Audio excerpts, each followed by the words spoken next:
Hi, everybody. Welcome to another edition of Medicinal Mondays on Cannabis Chat.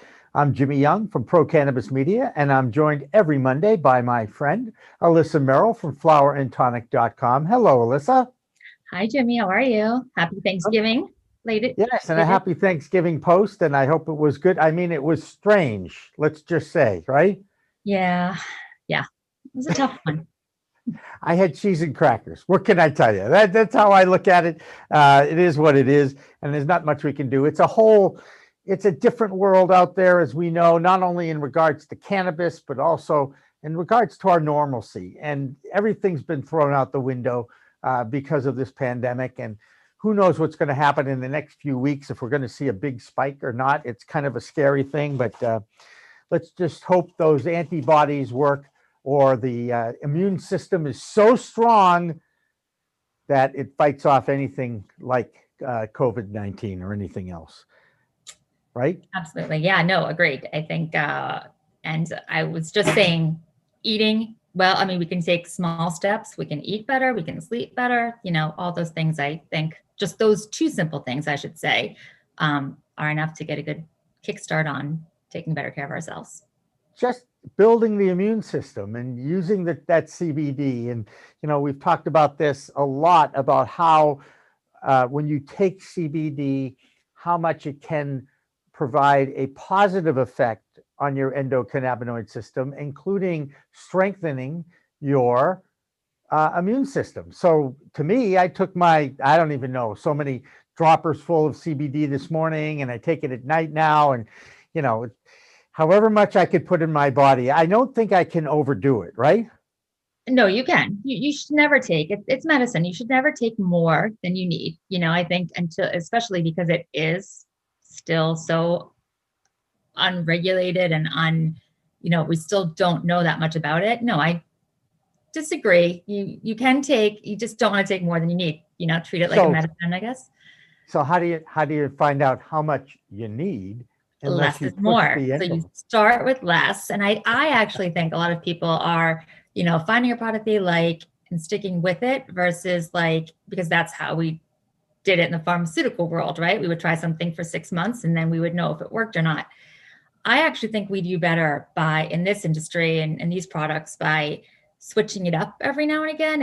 And that's kind of hard if you are using this medication, but one product, a CBD based product might work completely different from another. It's sometimes the things it's combined with, Yeah, like it yeah, will no, I help. get it. And I Yeah. think this is what regular users of cannabis, whether it's for fun or for medicine, have to figure out on their own. The whole self-medication journey is a challenge, because it is different for everyone. And what might work for you as far as a dosage goes may not work for somebody else, and vice versa.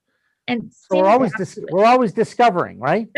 And the same is true, in the pharmaceutical industry. I think, I'm often critical of the cannabis industry, but, if we really look at the pharmaceutical industry, it's one of the things I've talked about a lot is genetic testing, something I always, never really put much credibility into. But right now, I think they're doing a lot of specials. So I was just telling some friends about some of the testing services, but you can find out through your genetics that certain medications just won't work for you, like certain antidepressants or, anti cholesterol lowering medications, just period, end of story. Just the way your body metabolizes just won't work. Um, and I think that's not it's not discussed much in the pharmaceutical industry. There's a lot of money spent, a lot of medication taken unnecessarily. So I highly recommend, if have you done your genetic testing? Have you done it? No, No. Okay. So no. there are some issues with security, to be totally honest, I don't really care right now. Maybe I will later, but I did it. I found it fascinating. If people are interested in doing it and learning more about your body and your genetics, you can buy the 23andMe if you kit, and then I've been researching the different genetic companies, and there's one called Genetic Life Hacks that I'm a big fan of, and it gets very specific, but she's also really she knows about data security and things like that. So again, there's data security issues, but there's so much information in those test results if you take the results and use the right algorithms. Am I making sense to you? Yeah, but I'm trying to figure out what is gained by knowing what your genetic makeup is. That's what I'd Very like to good know. point. I have 3 girls, 3 young girls. Yeah. We talk about that a lot. I was what we would call like a cheap date. I would be like a 1 drink drunk, like my whole life. I'd have 1 drink and I'd be drunk and throw up and drink again. And I learned from Dr. Lee in my pharmaceutical days. He's like, "Are you Jewish?" And my maiden name is Ginsburg. And Jewish and Chinese people have a lot, or Asian population, I think it was specifically Chinese descent though, like had a very, had the same metabolic, like I was just saying, like the same, like I don't metabolize alcohol. So I am a cheap drunk. Like and I have 3 girls and I don't want them to be in that position, getting drunk off half of a drink. So that's what you learn. You learn like, I'm trying to think of how your body breaks down substances. Thank you. Yes. And right? I learned I'm very smart actually too. And I don't have empathy for my partner. I also learned those things, which are very true. Just kidding. Okay. No, it did say it said it was crazy interesting. It would tell you about like fun things and then serious things. So highly recommend. I do think that gives us a lot more information than people are aware of. So interesting. And I have a very active metabolism. I know that just because I know how much food I put in my body. And for whatever reason, knock on wood, fingers crossed, I don't put on weight. I weigh about 5 pounds more than I weighed when I played college soccer in the 70s, which was like, ancient history, as it were. So I always, people, let's just say closest to me, always marvel at my metabolism and my energy level and all that. And needless to say, I'm pretty passionate about this cause too. Hey, let me tell you about this show because we've got a pretty good lineup, including our old friend Julie Battel from Canna-Wise, the NP, the nurse practitioner, who is going to walk us through what it takes to get your medical card, right? That's one of the things. At the bottom of this hour, we're going to talk with Megan LaRue. I'm pretty sure I've got that pronounced right. I'm putting some French in there, but it's the only language I studied. And she is the editor of Cannabis Patient Care. On Veterans Day, we did a great show with Ann Brum's joint venture company. And Ann was instrumental in getting this magazine, this periodical off the ground and getting some immediate coverage of treating PTSD with cannabis. And Megan's the editor of that new publication. And she's also a graduate of the University of Massachusetts, which is not something I knew before about 20 minutes ago. Then at 5:30, we're going to talk with Annie Epley and Elyse Gordon, Texas and Colorado. Annie, we met last year at a conference at MJ BizCon in Las Vegas. And now she's involved with Soil to Soul. And that has to do with retreats. Now, you're interested in going on a retreat. Alissa, what's the appeal of a retreat? What is the appeal of a retreat? I don't know where to start. Oh, wow. Start somewhere. Let's just lie down. But no, I think the focus, like yoga, like just a week to reset and to get healthy. I don't know what her retreat specifically does, but like I would love just to have someone cooking healthier meals. Like sometimes you just have to be away to get on a good cycle. I think getting back into yoga, meditation. I think it's just do your body good. Week away is my guess. There are some that I happened to watch a Gwyneth Paltrow special, like her Goop specials. Yeah. And she had one that was on oh gosh, it was like a psychedelic type of medication. Like psilocybin? I don't know exactly what it was. Okay. There are different people trying different things, but they had gone on a retreat to experience some of these to have some of these experiences. Yeah. Enlightenment. You're looking to be the best you can be, right? Yes. To be right. A lot of people are going for that these days, and they, with all the different stress between the pandemic and trying to figure out what to do with your children if you have children at home.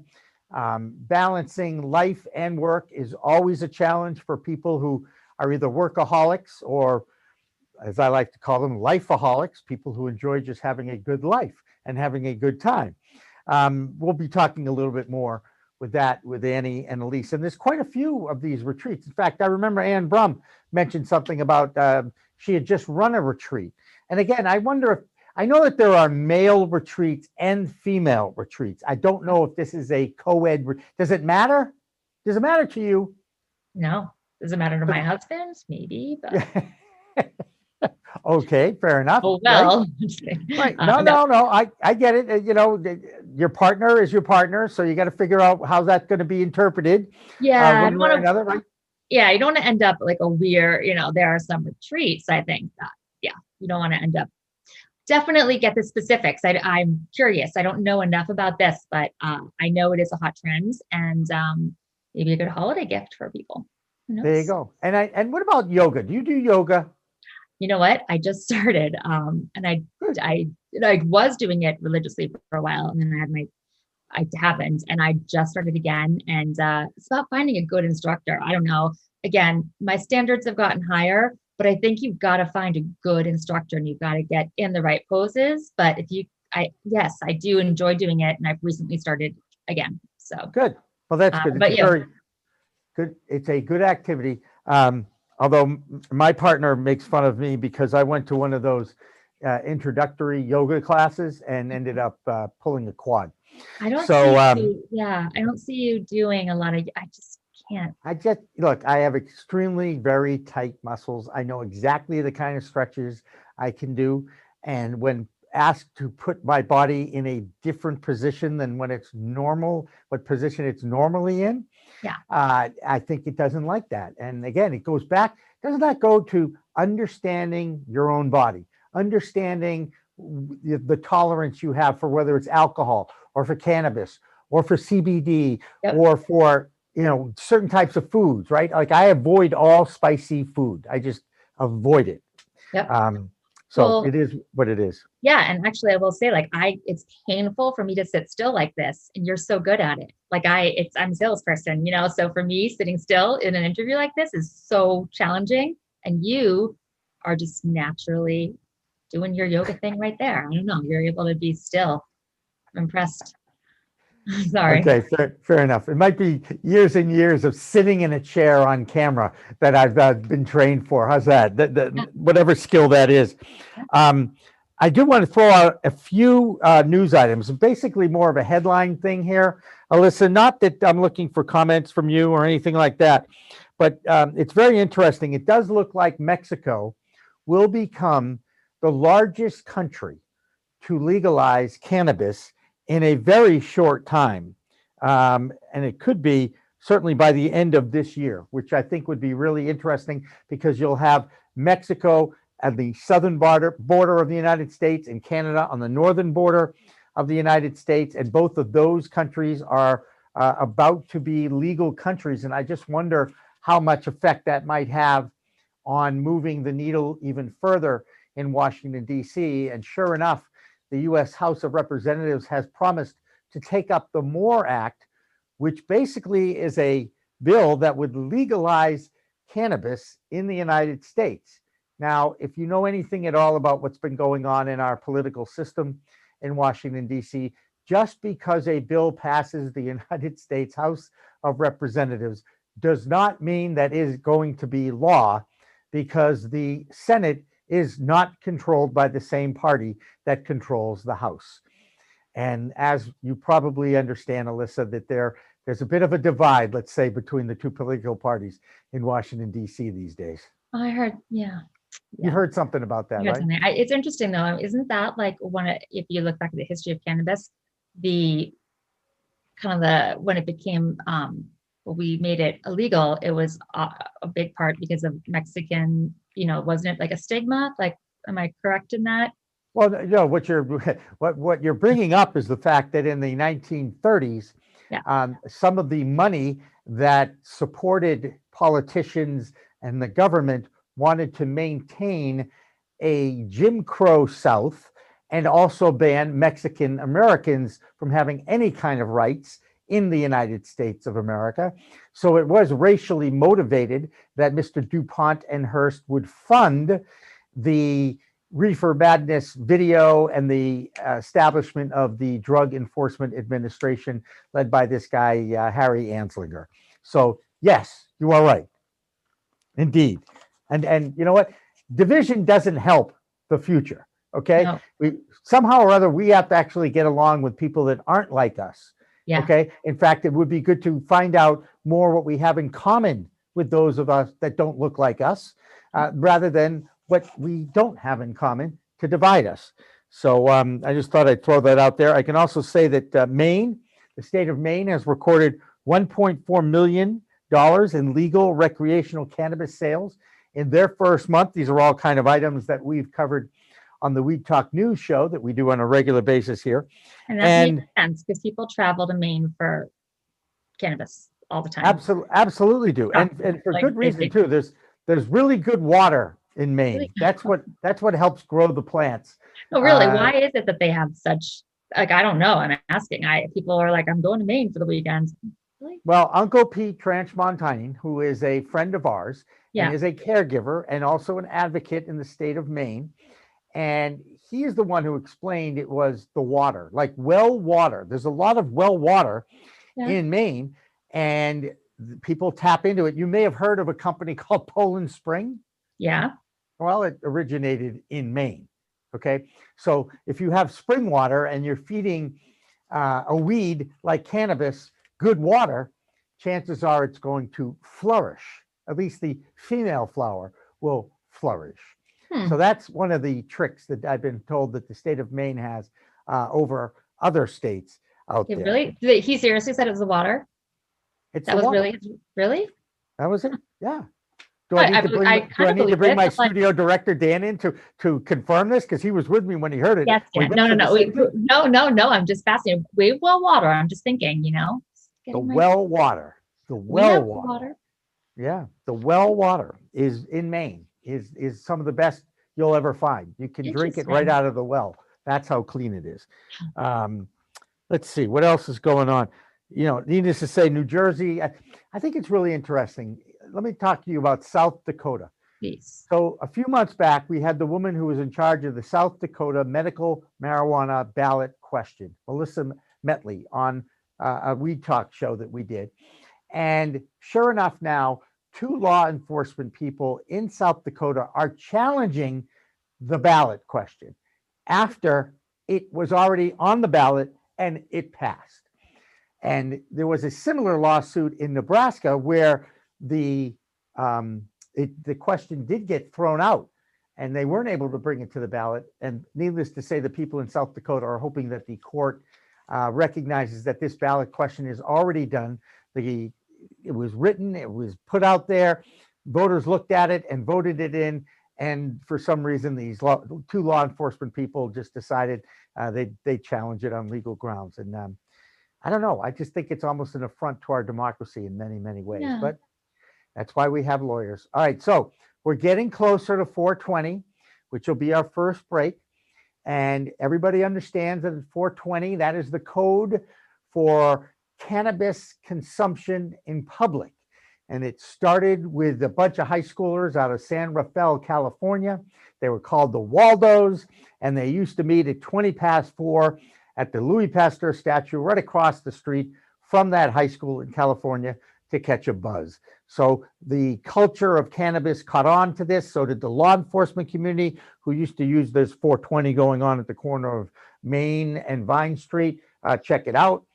Then the cannabis community checked that, kind of embraced that as code.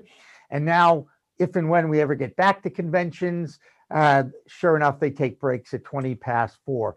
In my lifetime, I used to hear a song called Shanty on the radio by Jonathan Edwards, and that was our signal to go out and catch a buzz. So since San Rafael, California is on the West Coast, and we like to connect both coasts, we play the song Shanty by Jonathan Edwards to kind of celebrate the culture. And we'll be back with more after this song from Jonathan Edwards. Don't go away.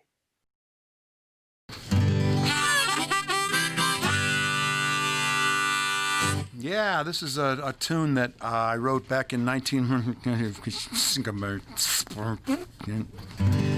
I've forgotten.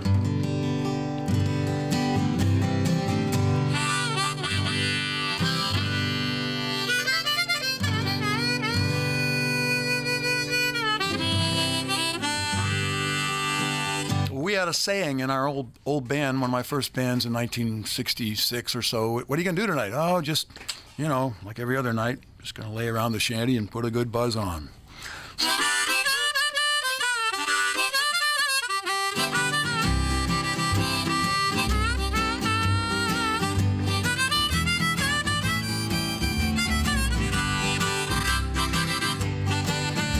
Gonna sit down in the kitchen, fix me something good to eat. Make my head a little high, make the whole day complete. Gonna lay around the shanty, oh mama, and put a good buzz on.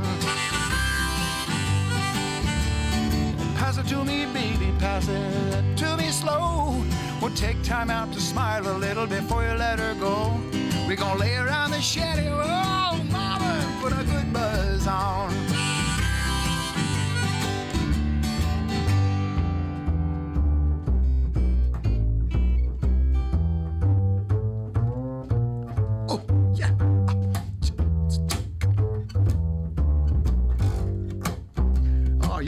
You're on something. Go ahead.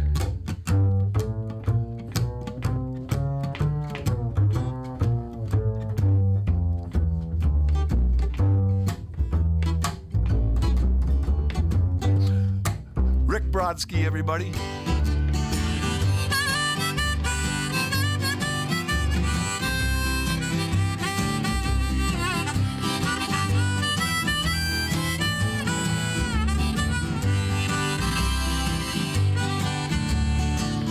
Nothing to do and there's always room for more. Fill it, light it, shut up and close that door, baby. We're gonna lay around the shanty, mama, and put a good buzz on. Take it, okay.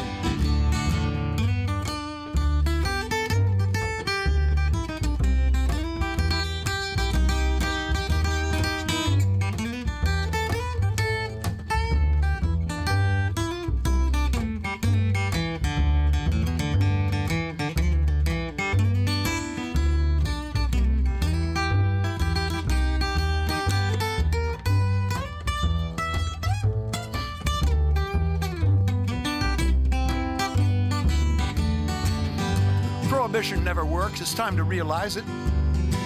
It grows in my backyard, it's time to legalize it. We're gonna lay around the shanty, mama, and put a good buzz on.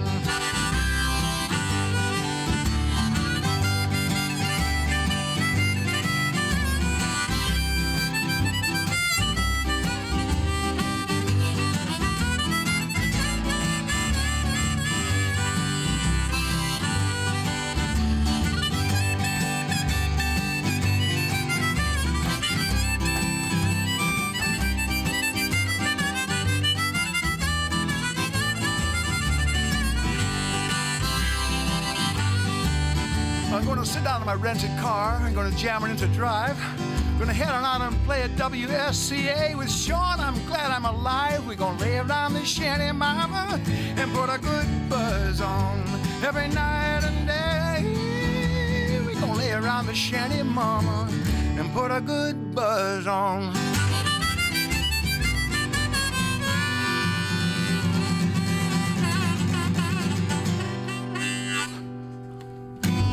Nice. It's Friday. Thank God. Thank God. Take your Zoom call podcasts or webinars to a whole new level. Nurse Mark and the Green Nurse Podcast. We are here. That's right. PCM can animate your logo, add eye-catching full-screen graphics, and lower third identifying motion graphics. Look like the network. Act like the network.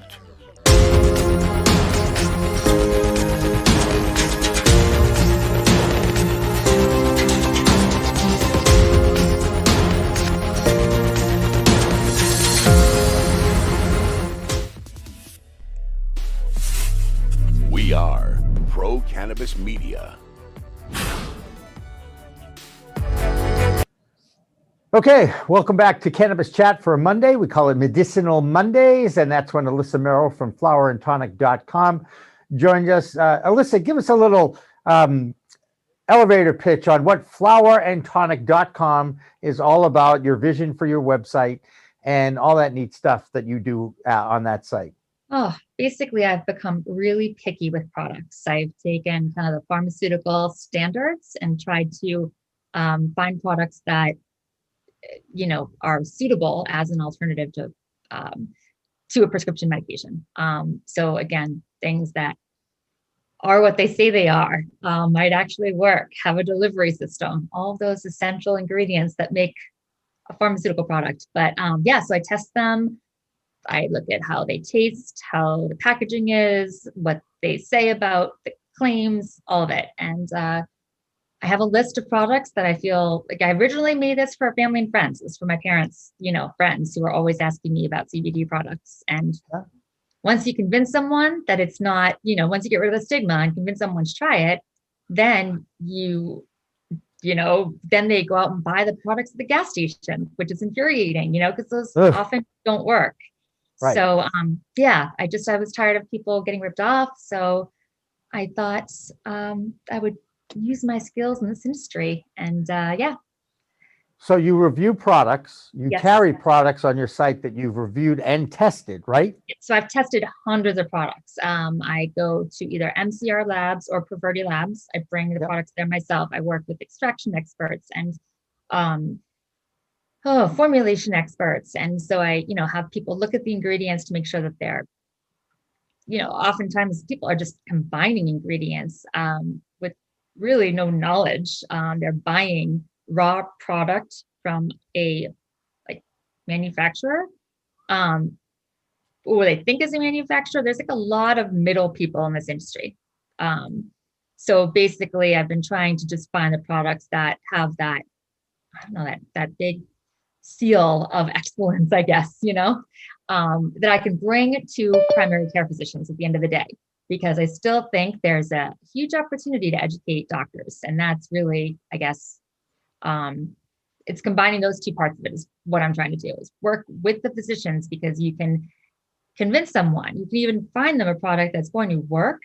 But then I really think people want their doctor to be okay with it. They don't have to prescribe it. And Julie will absolutely dig into that whole discussion about how to prescribe cannabis to patients. But again, they don't have to prescribe it, but they should be well informed. They should know about side effects, and they should know that their patients are taking it. So I think that I've been able to speak to primary. I know I've been speaking to many primary care physicians and experts in my career as a pharmaceutical rep. And I know that they're receptive with the right information. So trying to get that out there. And the doctors are becoming a little bit more receptive about this. I remember going down this road with my own without naming names. It was a bit of a challenge, let's just say. You know what? And but I don't think it's their fault. I sympathize with physicians. I think they're challenged they don't know how to find a good product. So that's kind of, again, where I'm coming from with what I've been doing. So there you go. And I know this is a topic important to Meg as well. Hi, how are you? Hi, good. How are you? Thanks for having me. So you're welcome. So that's Meg. It's LaRue, right? Yes, LaRue. LaRue. I took French once, so I threw that on there. And you are the editor of Cannabis Patient Care magazine. Yes. Yes. And you join us because of your connection with our mutual friend Anne Brum from Joint Venture, right? Yes, correct. Anne's wonderful. She was terrific in helping us get the first issue out the door with some of the research that she did with Dr. Marion McNabb, who's also a friend of this show and has been a regular on my podcast, over the last 2 years. In fact, Marion McNabb was one of the first guests that was willing to come in studio and talk with me, and that was in 2018. Oh, wow. So we go back a long way, and I'm a big fan of hers. And of course, how much respect do you have for someone like her, who has really spent her entire life dedicated to cannabis research? It's pretty amazing. Tell me a little bit about your magazine and how challenging it was to get that first issue off the printing presses, as it were. Sure. So we just launched it about a month ago. It was pretty much a full year in the works. I connected with Anne last December, and she shared some of the work that she had been doing with Dr. McNabb, and I thought it would be a great fit for this new brand that I wanted to launch. So we were just having meeting after meeting throughout the year, talking about who we should have included, how we want to present it all. So the whole idea behind cannabis patient care is to focus on one specific disease or diagnosis and focus on how cannabis has been helping people as a treatment option. We want to cover it from the medical professional side, so doctors, nurses, caregivers, and then I think it's really important to give patients a voice. So we want to have patients in there as well as advocates, people that are really fighting to get access. So it all came together. So, well, I know it's never easy. Alissa Merrill is with Flower and Tonic, and at the top of the show, about 30 minutes ago, we were talking about how challenging it is to actually use cannabis as a medicine because of everybody's different metabolism and what affects you and the dosaging and all this. But it does seem to be more and more research being done on it, even though the federal government still has it scheduled in the wrong place. Let's just say that's a opinion. Yeah, I agree. I think researchers are finding ways around it. That you can do it if you have a Schedule I license, but if you look at some of the research that Dr. Sue Sisley has done, she's just kind of making the best with what she's been given from the federal government. So from the University of Mississippi, she's getting samples that are just gross. Like I think she mentioned in one interview I did with her, they have mold in them. It's not real world cannabis, but they're doing the best they can to get the research going so that people can really see what are these outcomes, what are patients taking and what's happening. So I think they're finding ways to do it. Now, you mentioned the University of Mississippi because if anybody knows anything about this industry, they know that that's the only university of higher learning that actually has the legal right to study cannabis. However, as you mentioned, 7% THC, mold, and really it's not getting tested as much as it's getting researched there. But my question is, I wonder what effect having medical marijuana now approved by the voters in Mississippi, will that impact the quality that is being grown at the University of Mississippi, or until they deschedule the darn thing, we're all living in the dark ages? That's a really good question. I'd imagine they probably still wouldn't be able to change how they're growing just because of the licenses that they have and the government approval. But I mean, you never know. It could be different. Well, you're the editor. I want you to find that out for your next edition. That was a question I'm interested to know. What's going on in Mississippi now that they've done this, and what are the changes to the University of Mississippi? I'm just saying, you can do your job any which way you want, Meg. I'm not. Hey, what's a little, and I hate to be a Debbie Downer on this industry because I am fully in support of these products, but we're kind of in Massachusetts. What I complain about often is we still don't have a patient at a product at a dispensary that a cancer patient, who's undergoing chemo can go take, can ask for. So I don't know that's about patients. I mean, I don't know, maybe there's no way for us to ask for better products because people don't know how possible they are. So it's would you agree? It sounds like you would agree. I think that's interesting. So in Massachusetts, is it only flower that cancer patients?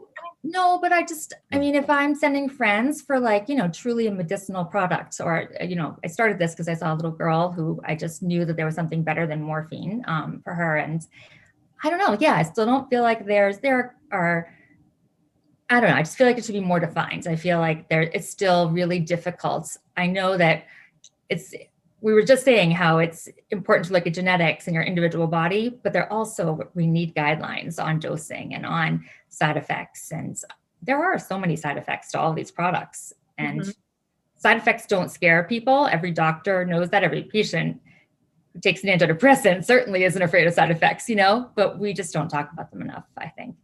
And then there's also how cannabis would affect other drugs they're taking. So I think that's another area that they would need to look into. But I agree with you. I think that there needs to be guidelines. There needs to be like clear paths for people to try, and better than just trial and error. Like there should really be somewhere a cancer patient could go and say, okay, I don't want to feel this, but I need to feel this, and what are the best products I can take? And I agree. I don't think there's clear guidance on that. And partly that's why we launched this magazine, to try to help build that and get to that for patients.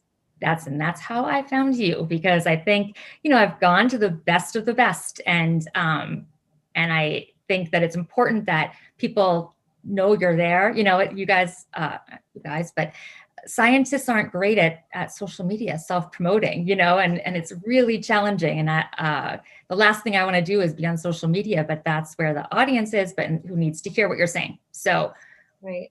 We'll get there, I think, but how do you market towards, if we're marketing towards, my parents, my parents' friends, how, as an organization, do you guys go about doing that? Are you marketing to physicians and consumers separately? That's another good question. So we have another brand, Cannabis Science and Technology, that is focused more on analytical testing and quality control, that we launched in 2018. That's kind of how I got my footing into this industry. And so to launch this brand, we reached out to all of our readers there. And then my parent company is MJH Life Sciences. They're one of the biggest healthcare publishers in the United States, actually, I think in all of North America. So they have a lot of different brands that, as we go through different diseases and focused areas, we can reach out to them to help us reach patients and medical professionals. Okay. So for this first one that was focused on PTSD, we also sent it out to Psychiatry Times, which is one of the sister publications that we have in our group. So I think go ahead. How many magazines does MJ Life publish? I have no idea. It's a lot. 4 or 5? More than 4 or 5? No, more than 4 or 5. Probably 25 to 50. There's so many. They're all over the country. We have offices all over the place. There's a lot of really great brands, and a lot of them are focused on patients and healthcare, educating healthcare professionals. So I think this cannabis patient care is going to fit perfectly with them, and hopefully they can help us expand and reach those people that we need to reach. And these are mainstream doctors, right? Like the doctors at Mass General, because that's who I want to talk to. I mean, right. That's exactly what we were talking about when you called in, but I still think their approval is necessary in every way. And it's been so foreign from anything that they've learned at medical school, at these products, so. I think the challenge is really getting people like that to listen and just to have an open mind. But I think coming from like a company like MJH, where they might already know us through something else, and then to see, oh, look, I know this company because they do this magazine that I read regularly, and now they're saying something about cannabis, maybe I give it a chance. That's all we want, people to give us a chance to learn about what's going on. Possible alternative. I think it's, same page. I want to ask a question of the two women I'm talking to. And Alissa, you were a pharmaceutical rep for years, and you dealt with doctors. And I'm going to guess, and again, call me sexist if you have to, there were more male doctors that you called on than female doctors? Yeah. For the most okay. part. So what I'm asking is, because I see women getting more and more passionate, and the advocacy of the mother for the child is far superior to the father. I mean, I'm not dissing anybody in particular. My point here is, are you finding that women doctors might be more receptive to learning more about this plant than male doctors who, let's face it, a lot of them think they know everything? How's that for a good question? No, I'm not seeing that. You can disagree with me if you want. I got no problem with that either. I really haven't seen that. Like I haven't. So you never seen a male doctor who knows everything, who thinks he knows everything? All doctors know everything. No, I haven't really seen that much of a difference. I love, though, like the anti-doctor. Like I love flipping a doctor because I was anti. Like I saw people. There was a surgeon I worked with who was amazing. The one time he was petrified and pale white was after surgery. He almost lost a patient who was taking St. John's wort, which I'm older. I mean, this was like in the year 2000, but it was a big deal. Like, and these products, any type of supplements are often still scary to physicians.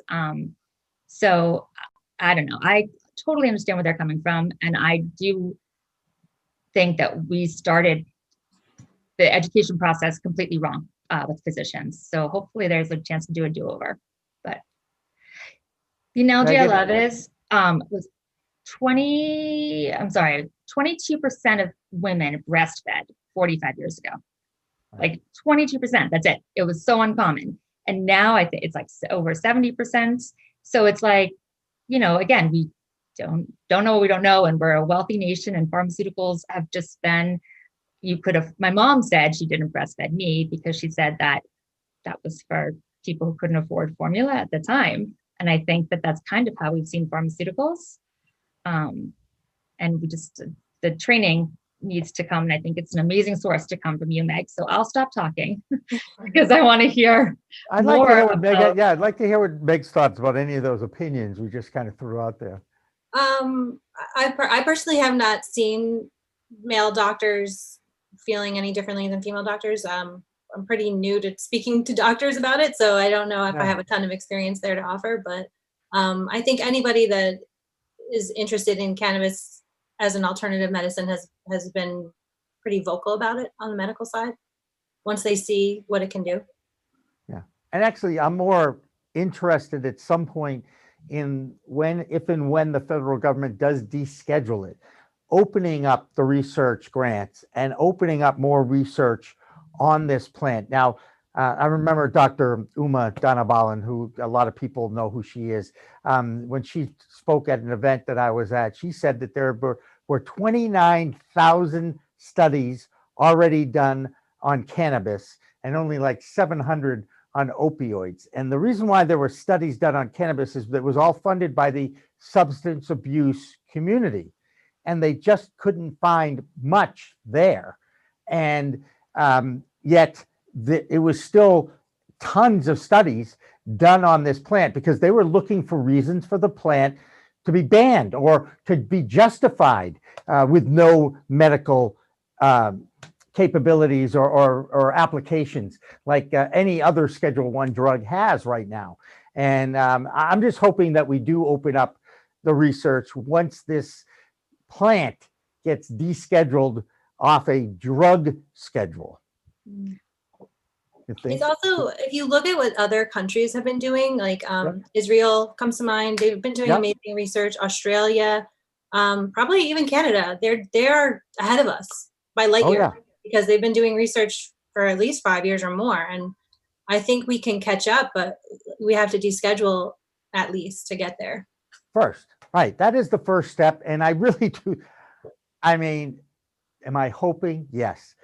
Do I think it's realistic? Yeah, I actually think it is. In the next 6 months, something is going to happen when we finally have a change in the leadership of this country, at least in the executive branch, that we will see movement away from Schedule I and opening up some research opportunities. And I don't know why the House is even thinking about doing the MORE Act now, and the two sides still can't get an agreement on the darn COVID relief bill because the Republicans do a great job of counting the word cannabis in all the bills that the House puts in front of it. But that, again, another story.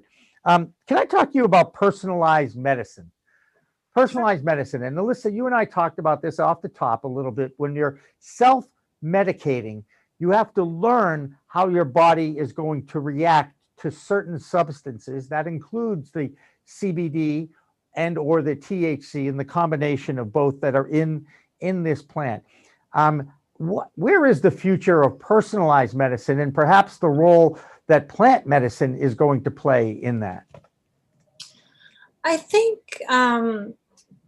for me, when I hear personalized medicine, I think more of your doctor being more involved with you, like knowing patients better on a more one-on-one level. So like almost thinking back to like olden times, sort of, not really olden times, but like when I was a kid. Yeah, go ahead. No, but like a small town doctor where, you know, your doctor, you might see them at the grocery store, or you could be their mechanic, and they know your life. They know the ins and outs better than, you know, you go in nowadays and you see your doctor for maybe 10 minutes if you're lucky. And you have to remember every single thing that's going on and tell them. And I mean, if you are not chronically ill, that's probably the case for most people. They only see their doctor here and there. So when I think personalized medicine, I really think it's more getting down closer with your doctor and finding, like, having, I don't know, like a way to report to them almost daily, like especially if you're using cannabis. Maybe there's an app where you can give them your feedback and they can call you up and have a conversation, something where it's more one-on-one. I'd like to think that that's true. I think in the world of health insurance that we all seem to be part of these days, I think there's less of that now than there was back in the old days when you had a family physician for a small town. Alissa, you're the one who's been in the trenches with some of these doctors. Do you find that some of them really do take an interest in their patients? Oh, absolutely. I mean, without a See, doubt. I think It's a I pharmaceutical have a rep. bad experience. I was Go ahead. paid more than the average primary care physician as a pharmaceutical rep. So, you know, it's not a very glamorous job anymore for a lot of physicians. So I think, I don't know. I personally would love to find someone. We don't have functional medicine doctors in Massachusetts. I know that that's becoming more common elsewhere, but yeah, someone on a more regular basis who knows you and can check in on you. I think it's hard to find. I don't really know that it exists. Like what I'm looking for is like a good friend with a medical degree, but yeah, I think you're right. I think we need a lot of oversight. I actually was working with an app for a while, and the apps, I think you can get a lot of information, but then you don't know what's credible, like there's no one really checking on that either. So I've even said for cannabis products, like if you want to make a claim that it's going to help with sleep, put on a sleep tracker and show me, like go get your labs done. We can order our own labs now. So I think that there's a way to take better care as a patient. I don't think we've been given the tools to do it. I guess I've been trying to figure that out on my own because, I don't know, we pay a $6,000 deductible for insurance. Right. So all about the patient care. Like I just don't know how to get the best patient care. And I know the best doctors. So it's like frustrating, when you know that you work with the best doctors, but yet you can't get the best care. It's frustrating, I guess. And I would guess that the more you read cannabis patient care, the more you're going to learn about it, right? Hopefully. That's the thing.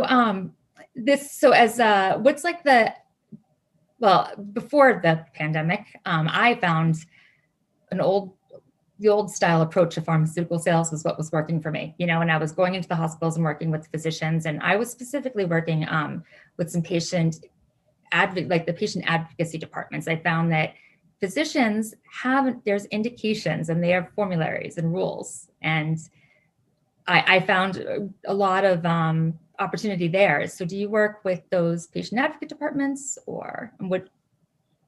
So we are still like super brand new. I think that we probably will, like when we launched this first issue, we did reach out to a bunch of veteran advocacy groups that were focused on cannabis. It's going to take a lot of research on my end and to find those right people. But yeah, that's our plan. It's going to be word of mouth, I think, at first. So we're going to have to reach out to all those types of groups and see if they'll help us. One of the things I found interesting, every issue that you'll be producing is dedicated to a different diagnosis. You use PTSD as your first. That's how Ann Brum, and she got her veterans involved. I saw Stephen Mandilli on that webcast as well. PTSD obviously affects a lot of people beyond our veterans, but it's the veterans who've been waving the flag, because how many stories have we heard? Stephen Mandilli is one of them. They go to the VA, they get 15 medications, mostly opioids, and they get hooked on them. It goes the wrong direction. And then they discover, as a last resort, the use of cannabis can have a better effect on their bodies than what they're putting in with these opioids. So listening to that webcast you guys did was fascinating. And I did find it online as well, that you make that available to the public, right? Yes, it's available for a full year on demand. You just have to register and then you can watch it anytime you want. You can find it on our sister publication, CannabisScienceTech.com. We don't have our cannabis patient care has not It doesn't have a website yet, but we're building it. I get you. But so for instance, what your next issue, if you've done PTSD, what's the next issue focused on as far as a diagnosis and the role cannabis plays in it? So next year we're going to plan to do 4 issues. The first one is going to be in March. It's going to be on chronic pain. Oh. And then we're going I'm available.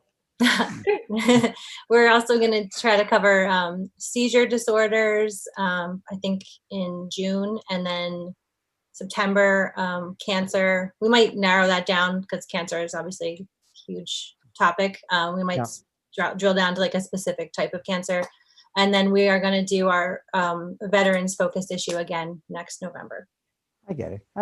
But I like the idea. And Lord knows there's so many anecdotal stories out there. As a journalist, yes, I'm guessing that's a big challenge for an editor to track down those stories. But, feel free, now that we know each other so well, and I know David Gordon and your staff as well, don't be afraid to call or ask for some ideas or people we may know of or have talked to, because I can't tell you how many times I've heard cannabis has saved my life. Cannabis has changed my life. Thank you so much. I really appreciate that. And I probably will take you up on it. The first issue kind of fell in my lap almost. A friend from college is the one who introduced me to Anne, and it just kind of spiraled from there. But I think that these anecdotal stories are almost like a gateway to get real change made. They're so personal and moving, especially that veterans panel. It really was incredible to hear those veterans share their stories like that. So we're hoping to do that with every issue. We want to do some sort of discussion or have some sort of webcast where people can share their stories themselves as well. Yeah. I'm all for open forums. It's one of the reasons why we started Pro Cannabis Meeting, is to give a voice to the cannabis industry, like people like yourself and stuff. I think we should talk at least once here before we break up. Well, not break up, but end the interview, about COVID, because it has affected everybody's life in the world, really. Travel is down, restaurants, food, all this stuff is down, and who knows how we're ever going to come out of this. But there's been an incredible amount of research done on the impact, or at least the perceived impact, of cannabis on COVID prevention and treatment. Are you familiar at all with Dr. Igor Kovalchuk out of the University of Alberta in Lethbridge in Canada? Have you ever heard of him? No, I haven't. Well, I introduced him to Dr. Marion McNabb, so I can certainly introduce you to him as well. It was one of the most fascinating interviews we've done. It's also the most viewed interview that we've done, well over, I think, 16,000 views of our interview with Dr. Kovalchuk. And very easy to get to. Lord knows Google knows where everybody is.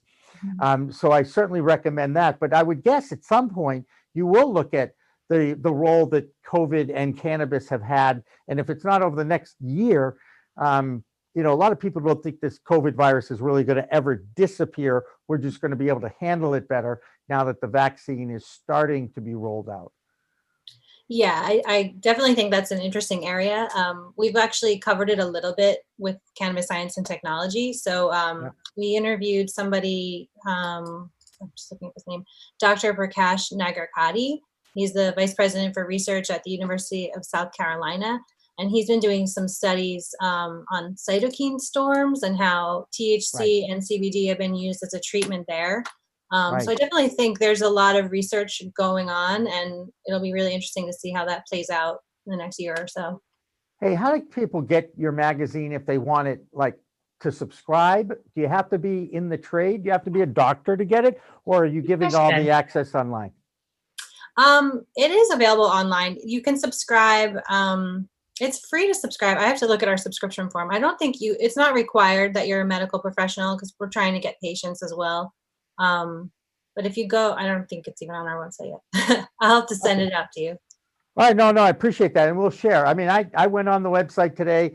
You've got the whole issue available online for free, which I think is great. Where can people, what's the website that they can find it, now that I know you're also building your own? But Sure. It's CannabisScienceTech.com. CannabisScienceTech.com is where you find it. Meg LaRue is the editor of Cannabis Patient Care magazine. and also the moderator of, are you going to do those webinars every issue? Is that one of the strategies? Yeah, I think we will. They might not be as intense as that first one. I don't know if I'll have to have like a panel discussion. That was like a special thing for Veterans Day. But yeah, we would like to have at least like some research presentation and hopefully speak with a patient or an advocate. Yeah, I had fantastic. chills watching that. I really did. It was very powerful. So I think that you do a really good job combining the science and the stories, and that, yeah, it was very well done. So looking And forward. it's also not lost on us that you went to the University of Massachusetts for your undergrad work, right? I did, yes, UMass Amherst. Yes. I know quite a few alums, including my my late mother. So, we're very proud of the Minutemen, even though they got absolutely trounced in football again this past weekend. But at least they're playing, and there is something to be said for attempting, practicing, and playing a sport in this COVID environment. It's been very challenging for all at every level. All right. Well, Meg LaRue, thank you so much for joining us. Appreciate it. And Thank you please so keep in touch. I will. Thank you so much. Bye. Thank you. And there goes Meg LaRue. That's our first guest. How we doing, Alyssa? You okay? Yeah, it's very stormy here, so I might be losing some power. Well, we're still here. I've heard the wind. I've heard the rain. This is Can you hear it? Powerful. I can't hear it in Hopkinton because I know that's where you are. But I can hear it here in Wellesley, both just to the west of Boston, for those of you watching in other parts of the country. Coming up at 5 o'clock is your friend and mine, Julie Battel, and she is a nurse practitioner. I got that right, didn't I? She used to be, and she still is. So my background before pharmaceutical sales, I worked in with gynecologists and OBs, and she worked at the same hospital with some of the same doctors. So she was a midwife for many years. There you go. And that's fascinating. That is fascinating unto itself. That's all I can say about that. But we are going to take a break. And then when we come back, we'll probably have Julie in our waiting room and bring her in for the last hour as we get going here on Cannabis Chat for a Medicinal Monday. Don't go away. Hi, I'm Jimmy Young, the founder of Pro Cannabis Media. And as a sportscaster on TV and radio for 25 years, people always thought I was an expert on sports. They used to come up to me at bars and go, "Hey, sports guy, are the Bruins going to win the Stanley Cup or what?" I didn't know then, and I don't know now. Just because I reported on sports and talked intelligently about my love for sports, I was not an expert. I was a talk show host, an anchor, a reporter. Sure enough, the same is true in the cannabis industry. Now, even though it's been around for thousands of years, research is just beginning. The difference, of course, is that there are no real experts in the cannabis space. However, we all believe that we're experts in our own field. For instance, we at Pro Cannabis Media have 75 years of combined experience in commercial media, buying, production, and strategic market planning. Now, we want to help you control your message. After all, you're probably considered an expert in your field, whether that's lighting or containers, law, interior design, or even security systems. We already have an expert in the insurance business for MRBs. That's marijuana-related businesses. Bill Perrier from Charles River Insurance is our expert.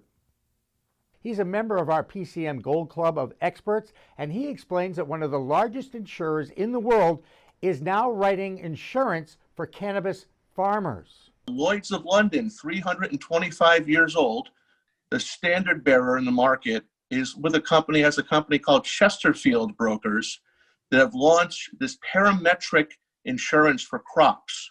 Insurance is all about timing, and it's a shame we couldn't have got these programs up for the farmers and the other cannabis growers who've been really affected by those West Coast fires.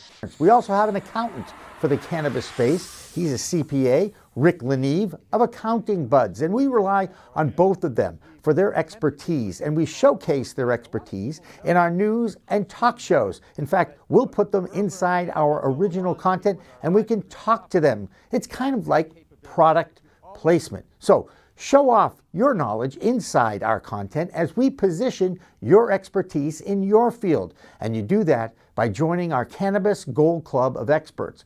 That's where you get a chance to show our audience your expertise in your field. This group of entrepreneurs will serve as a referral network in order to generate leads for your business and, of course, build your expertise because it'll be shared during our weekly news and talk shows. So, if you want to take advantage of our following and the original content we produce on a weekly basis, contact me, Jimmy Young, or our sales team today. Thanks for watching. Thanks for listening. We are Pro Cannabis Media.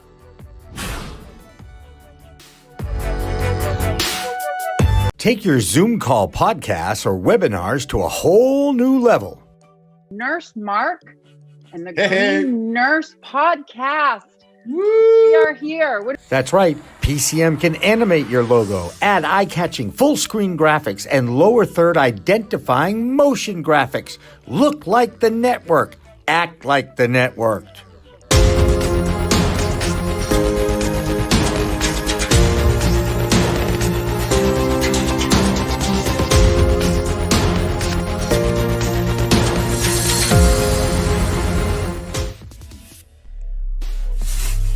We are Pro Cannabis Media.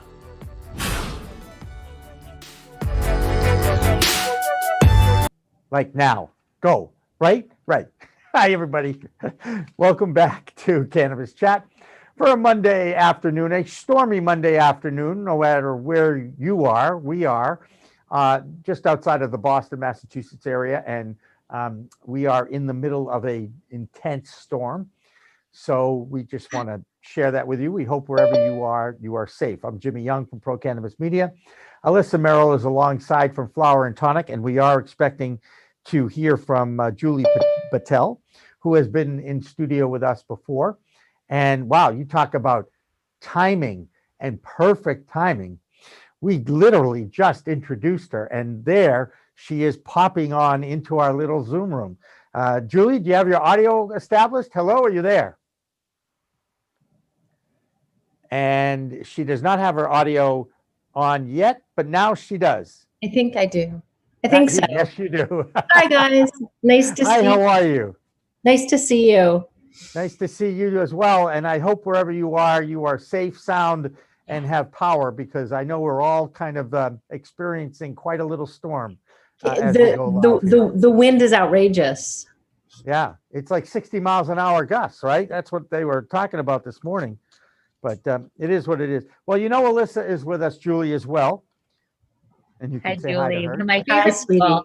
One of my favorite people in the industry, and she's very modest, but just donates a ton of her time. She does, she's a wonderful person. She's always answering questions for people who reach out to her. I can't say enough kind things about you, Julie. Like you've been a great resource of help to me. And if I have a friend who's in need and I have questions, Julie's the one I call because she genuinely cares. And she's been a great resource for us at Flower and Tonic. And I'm all good things to say. So I'm actually going to sign off in a moment, but I'm hoping you guys can talk a bit.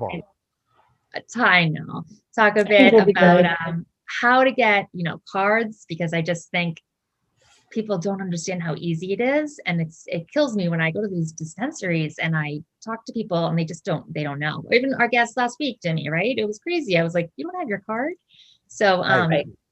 Julie is the person who does my card, or where I go to, I should say, excuse me. But now you're doing them telemed.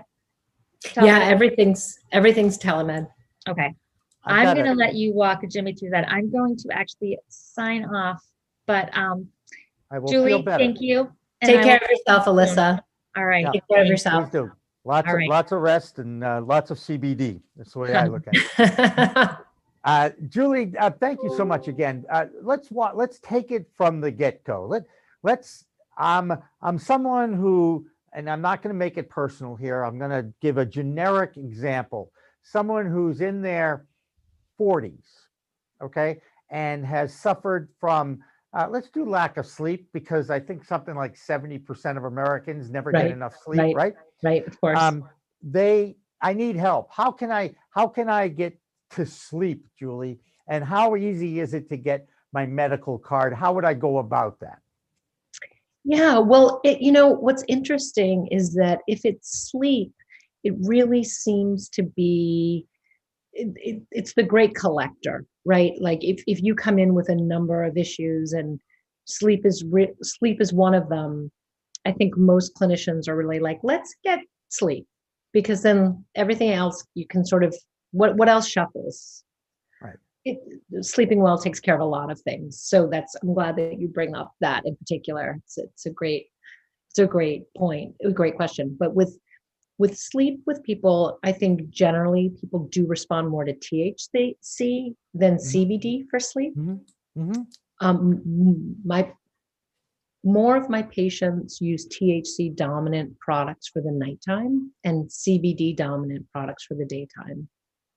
Interesting. And Yeah, both have THC in it, so you're taking Correct. advantage of the entourage effect. that's exactly right. Right. That's exactly right. And during the day, you really don't want to get intoxicated. That's you really right. don't, right? You want to be able to function in whatever capacity you're in the profession or what you do during the day. Right. But Right. I want to go back to Alyssa's question a little bit about if you go to an adult use dispensary and you Yes. talk to people who are waiting in line. Yeah. They don't understand. They think you have to have cancer or Right. a bone sticking out of your leg, or you're addicted to opioids, Right. or something really. I hear what you're saying. Yeah. Right. Yeah. I mean, Massachusetts is especially a great state to do cannabis medicine in, because besides having many qualifying conditions, which include insomnia, anxiety. I could start naming them. Anxiety, depression, ADHD, migraines, MS. There's scoliosis on it. Like, Crohn's disease. Just feels like Crohn's? it feels like you can almost like see. There's a bunch of things on it, but Massachusetts, they also give us a blank line. So sometimes I'll fill in endometriosis. Wow.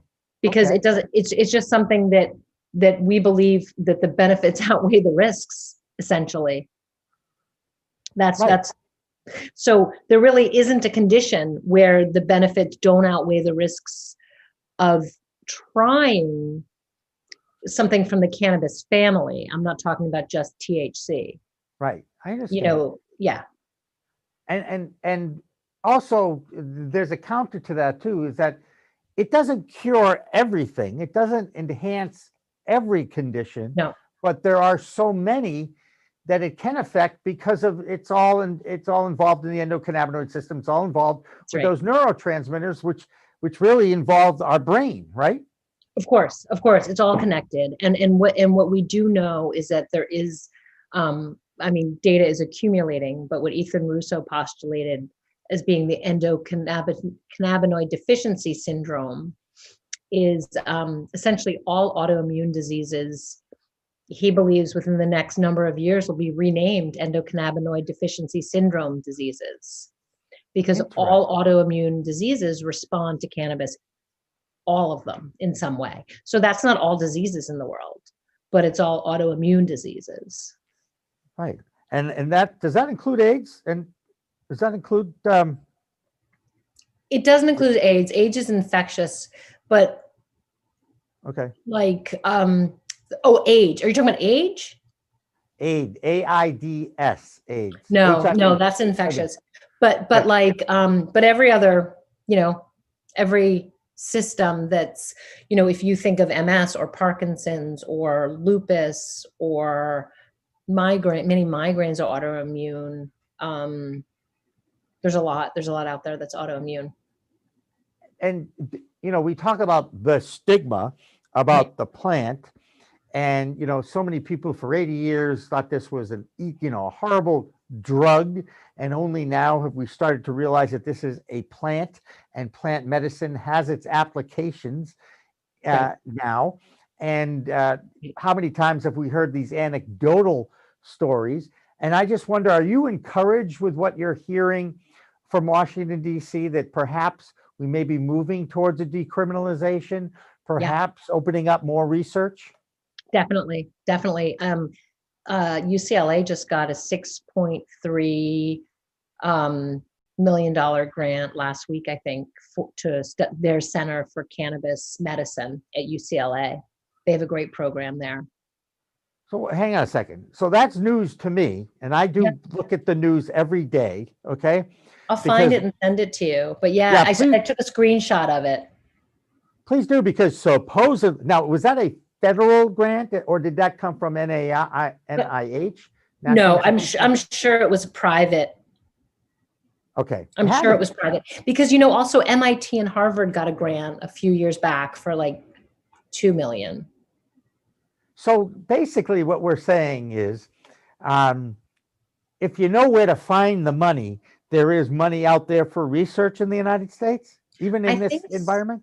It seems like it. I mean, because at the same time, I know we're talking about cannabis, but for psychedelics, there's a lot happening out there with research and money and funding, and especially because people are finding it as a treatment for treatment-resistant depression, which people kill themselves over. Like, it's incredibly serious. And to be able to find something, so I think this is all a process, and it's all moving forward. And also probably what's the best in the news is that we're going to be like a cannabis sandwich, because Mexico's about to. Right. So it's just going to be a few states in the sandwich that'll be illegal, and it's going to be forget it. Well, again, Lord knows that the president-elect has a lot on his plate right now, let's just say. And I do think that focusing on COVID is the most important thing that he's had to deal with. And hopefully by the time January 20th rolls around, we actually might have a few vaccines out there. What's your feeling about the COVID-19 vaccine? You're in healthcare. If you were offered the vaccine, would you take it? Absolutely. My original training is actually, did my master's in public health before I became a nurse, before I became a nurse midwife. And all of my colleagues, my friends from public health school that I'm in touch with now, everybody's so excited about the vaccine. Like, the FDA was going to approve something that was 55%, 60% effective. So, like, people have no idea, like, this is 90 plus, 95 plus is pretty good, right?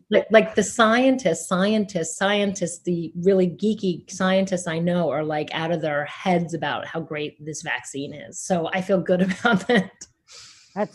That makes me feel better, because I found happened to be having lunch a couple of days ago in the greater Boston area.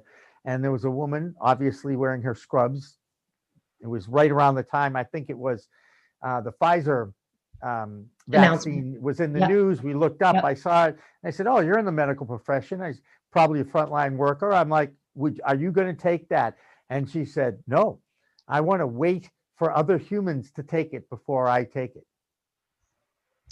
Well, my daughter's a frontline worker. She works at the VA. She's in nursing school, and she works at the VA in the spinal cord injury unit. They're all on ventilators, so they really can't get COVID in that unit. And so they think she's gonna be vaccinated in December. And she's like, "Wow, sign me up." Fantastic. Well, you know what? To me, it's a shot. You know what I mean? I like. Yeah. Unfortunately, it's 2, which is going to be a challenge. Right, because there's a follow-up booster kind of a thing, right? 3 weeks apart. Yeah. Well, look, I did see the 60 Minutes story on how they're going to get it out to the public at some point, and it was pretty remarkable what was in place. And I do think that once it becomes available, hopefully it's the beginning of what has been a horrific year. A horrific year. But I do want to be really, really clear that the actual science is really, really good with the vaccine. Right. Oh, no. By the way, I believe in science, and it's another reason why cannabis has moved so fast towards the forefront of a alternative medicine. You know, I think we've talked about this before. Will we ever see a day, and it may be coming sooner than I ever thought it would, where people will get a condition and instead of either going to their doctor, may talk to a nurse practitioner like yourself or to a cannabis medicine specialist. Someone, I use Dr. Ryan Zachlin because he's an integrative medicine guy. No. I'm a fan of Ryan. We're a big fan. We're all big fans of Dr. Z. Yeah. And so I guess my question there is, will it ever get away from being a last resort treatment? Yeah, I think so. I do. I mean, a lot of people that I talk to are young, like in their 20s. Right. You know, we can certify anybody who's over 18, and a lot of people are really looking at it for wellness and are using, you know, it's not just about THC, you know, for sure, and they're using it for muscles, they're using it for wellness, they're using it preventatively. You know, I mean, we know that that cannabinoids are neuroprotectant, so that means they protect the brain, right? So, it's a lot of people think of it like a supplement in that way, you know, and so some people will use the raw plant to do that, or will use something that's non-altering to get that effect. I want to ask you about CBD by itself versus a low-grade THC and CBD product. You mentioned perhaps a tincture in the morning that has, you know, what would be a low amount of THC? Under 7%, under 5%? That's hard to say. Like, I don't really know, like, percentage of, right? Like, so I guess, I'm sorry, I'm not quite sure what you're asking. All right, no, that's okay. That's all right. Because I've been recommended to take a low amount of THC in the morning with a high CBD, and then go back what you said. I believe in the evening you might want to get more of a higher THC to help with sleep. Right. So I guess the question is, how do you define? We know what the government says about a low amount of THC, 0.3%. Got your question. Got your question. So generally, to be honest with you, many of my patients, I start out with recommending a 1-to-1 ratio for them to get used to what a 1-to-1 feels like. And then we know we can add more CBD. So let's say 5 milligrams of each would be what I would start, or for certain people, 2 milligrams of each, but general 5 milligrams of each, and then using it a number of different times, and then having 5 milligram or 2 milligram of each available, of just CBD and just THC, but taking them, you know, being able to take them together. Gotcha. Because the dispensaries aren't always great with having the products that I really think are the most helpful for the patients. So we have to. Why do you think that is? Because I think they're looking to sell higher amounts of THC. Because it just. In other words, I'm guessing they've looked at their own research and have seen that the products that have higher amounts of THC tend to disappear faster than those that are the lower ones, or maybe the 1-to-1 or 2-to-1 ratio. Totally, Jimmy. And whenever I can get the ear of somebody who runs a dispensary, I'm always saying, like, please have those 1 or 2 milligram CBD, THC 1-to-1, 2-to-1, 4-to-1, those things that people who are really wanting to ease into it and wanting to do the experiments themselves to figure it out, like, give people that option. But I know those things don't fly off the shelves. Right. Well, no, and yet I'm, as a look, I've had a medical card since 2013, since it started. Okay. Yep. And I didn't understand it in the beginning. And I certainly Yep. know a hell of a lot more now than I Yep. did in the beginning. Right. But I remember, I had that experience of going and talking to, I don't even like the word bud tender, patient advocate. Right. Right. And I had a bad experience with it, which Mhm. was, in a lot of ways, a great learning experience. Sure. Because we all learn from our mistakes That's as right. humans. It's just That's right. the That's right. nature of it. And looking at it now, the advice I should have gotten for chronic pain or arthritis is a 1-to-1 product, if not a 2-to-1 product. And in the beginning, they really didn't have too much of that 1-to-1 product. I remember when it first got introduced, people were excited about it in the medical community. But CBD and THC balance each other, correct? They work together in this plant. They do, but we're definitely learning that certain compounds, like certain amounts of CBD, are more helpful to certain kinds of pain, and we're starting to learn more about how. But yes, but I mean, I would say 99% of the time, you want whatever one you want the most of. You absolutely want the other one in there as well. Yeah. And I actually found a tincture at Canna Provisions out in Lee that was a 10-to-1 ratio tincture, 10 CBD to 1 THC. So the CBD should always come first. So whenever you say a canna, okay. So it should, but okay, it doesn't always, though, does it? But always ask. It always should come first, but always ask. Yeah. But so 10-to-1 is going to feel the same way that 4-to-1 feels. That feels the same as 7-to-1, 20-to-1. Meaning, once you go over that, we know for most people that 4 parts CBD to 1 part THC is non-intoxicating. Got it. That's key right there. 4 parts to 1 part is non-intoxicating. I get that. The role the terpenes play in this little ratio game between the THC and the CBD, they're the steering mechanism. Good analogy. That's how we've kind of explained it to people. So terpenes really come into place if you're smoking or vaporizing. Okay. They do not come into place in any way that we understand currently with edibles, even though some things will be marketed that it's an indica or sativa edible. That's sort of saying if you eat these lavender cookies, you're going to fall asleep because lavender, when you smell it, is sedating. Right. So terpenes are only a thing in smoking and vaping. Okay. So let me ask you a question about titrating, ingesting edibles, or even in beverages.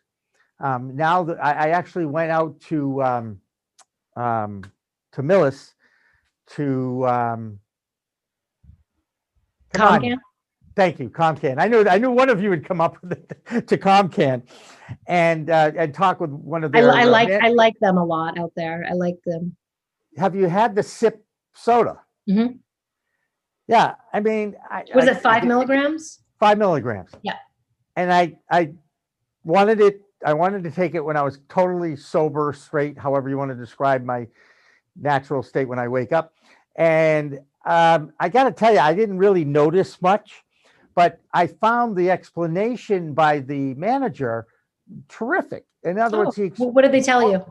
He basically said because it's being broken down in your kidneys, not your liver, which is one's edible and one's liquid. So which one is it, liver or kidney? I think. Oh, so it's your liver. It's your liver.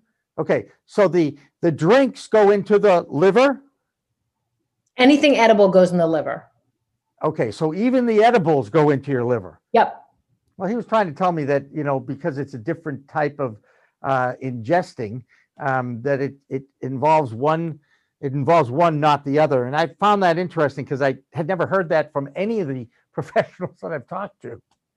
So, okay, bottom line is when you do have an edible product, whether it's a chocolate or a gummy, it is going to last a lot longer, and it's going to take longer to kick in, correct? Both those things are true. And, So and Go yeah, ahead. and if you take it with a fat source, it's going to be about 30 to 40% more bioavailable, or feel about 30 to 40% stronger if you take an edible with a spoon of peanut butter. Okay. Okay. Gotcha. So a spoon of peanut, or a meal, A meal, but you want something high concentrated fat. high concentrated fat, and that makes it more intense. Is that what you're It makes saying? it more it makes it feel more intense because it's being absorbed in more of your blood. It goes from being about 13% bioavailable to about 30 to 40% bioavailable if you add fat. Interesting. Okay. Yeah. So it's that fat component that can impact the intenseness of With the edibles. product. Right. Okay. So that's a great thing to know. Because you know what, I still experimented, whatever. Me too. And We're learning. We're all learning. right, but I will say this: what I learned, and I went through this recently. I used straight CBD oil that I take in the morning anyway, as a method to control the uncomfortable feeling I was having at one point. Did I do the right thing? Is it working? It worked. Then yeah. I live to tell the Absolutely. story. I mean, right? Yeah. There's no, I think that's also the thing about cannabis is that it's not just when good is good. Like it doesn't have to be everything, it's not magic. It's not a miracle. Like it's a plant, and it does certain things for certain people. And Right. One last thing. We went through this whole harvest cycle recently, right? A lot of people are doing the drying and then harvesting and sharing and whatever. I want to talk about the leaves. I think I talked to you about this maybe before. There are people out there who take the leaves of the cannabis plant and juice it. Yep, that's right. And have tremendous results. In fact, I think, was it you who suggested to mix it with carrot juice just to make it taste a little better? I don't think I did recommend that, but I do know, especially places where people just have plentiful supply, that juicing it is an amazing antioxidant. I know people with cancer have had, really great effects. Everybody's an individual. There's no clinical data yet about anything. Right. But I've definitely spoken to many people who have juiced who have felt that it was amazing for them. We don't live in an area where cannabis is, I don't know anybody who's juicing it right now. Right. No, but it was somebody, I remember at a convention, I met somebody and they said they grow it. And once they take the flower off, they have all these leaves. So I said, well, what do you do with the stems and the leaves? And they go, we juice it. And I found that interesting because I don't hear a lot about the use of the leaves or the stalk of the plant. There definitely are people who are, who do botanical medicine who really find that there's a lot of medicinal value in the roots and in the stalks, and people are doing research on that without any disruption. So that's cool. Yeah. All right. Hey, Julie Battel, tell me a little bit how people can get to you if they want to pick your brain or ask you a question. So anybody's welcome to always send me an email a question to my email. And my email is just my first and last name. So it's juliebattel@me.com. And is it Battle or Battel? It's spelled Battel. It's pronounced Battle. So I've been screwing it up and you haven't corrected me? No, You're such a nice because person. Well, somebody in my family spelled it wrong, but I do my certifications at Canna-Wise, which is which you can just find online, and we are you do telehealth. You can do it online now, right? Everything's online. We're not doing it. We're not. Right. I'm having an eye exam online tomorrow, and I have no idea what to expect. That's so cool. Yeah. Well, I'll let you know after. Let me know. I know. I'm like, if they pass you for your driving test, you'd be like, yeah, but really? Yeah, no kidding. Well, my driving test was a long time ago, and I would have failed my drug test if they had drug tested me. Okay, let's just say. That's okay. But anyway, Julie Battel from Canna-Wise. nurse practitioner. I love talking with you. It really is. It's like my own little personal telemed session. That's right. So That's right. I appreciate it. And please, you're a friend of our PCM community. You're welcome here anytime. Anytime we can Thanks so help much. you out, please don't hesitate to call. Thanks so much, Jimmy. Nice to talk to you.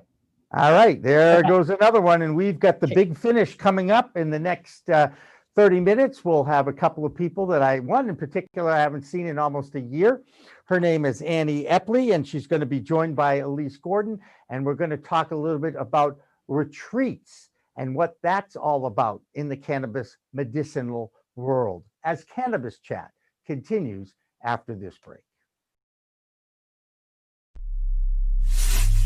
We are Pro Cannabis Media.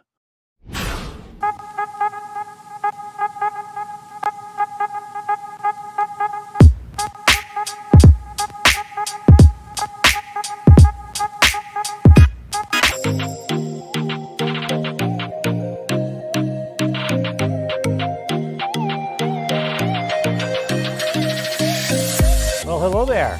Here we are again, another live stream from the new studio of Pro Cannabis Media. This is Cannabis Chat, and I'm Jimmy Young.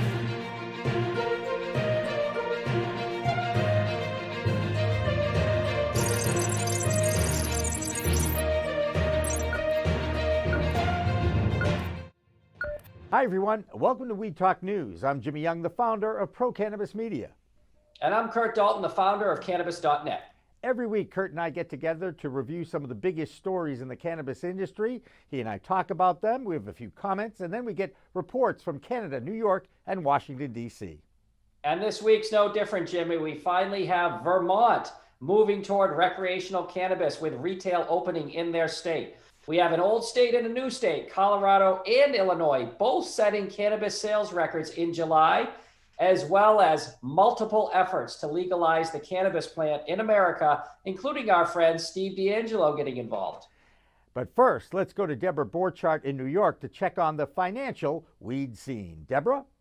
Thanks, Kurt. Thanks, Jimmy. Well, things seem to keep going the wrong way for Charlotte's Web.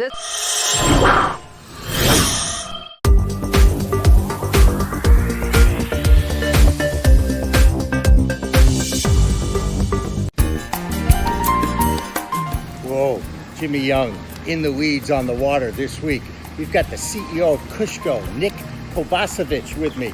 This guy has built his little company in 6 years from $2 billion in sales to $145 million in sales. We can get this thing to be fully legal here in the next few years, I believe, but it's going to take far longer for the stigma to change.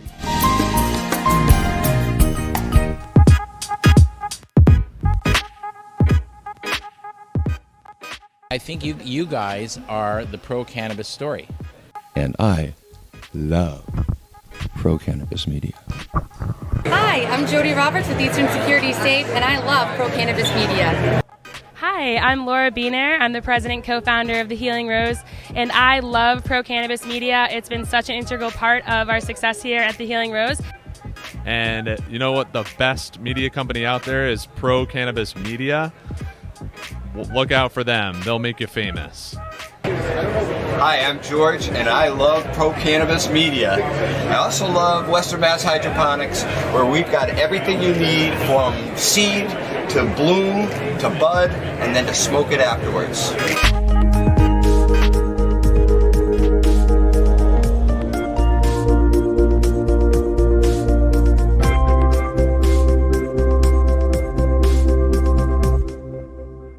Take your Zoom call podcasts or webinars to a whole new level.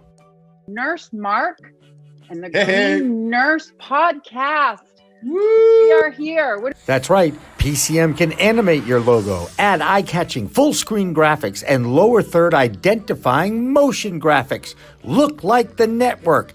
Act like the network.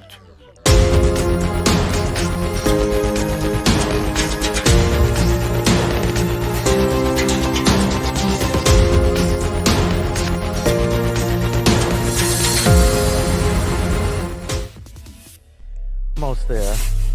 We are Pro Cannabis Media. Okay.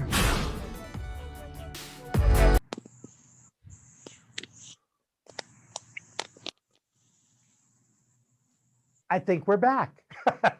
Hi, everybody. Welcome back to Cannabis Chat. For a Monday afternoon, we call this the Medicinal Monday Show, when we talk about cannabis as a medicine. And there's so many different uses of this plant when it comes to the medicinal qualities of it. And two people who about a year ago, we met in Las Vegas at MJ BizCon.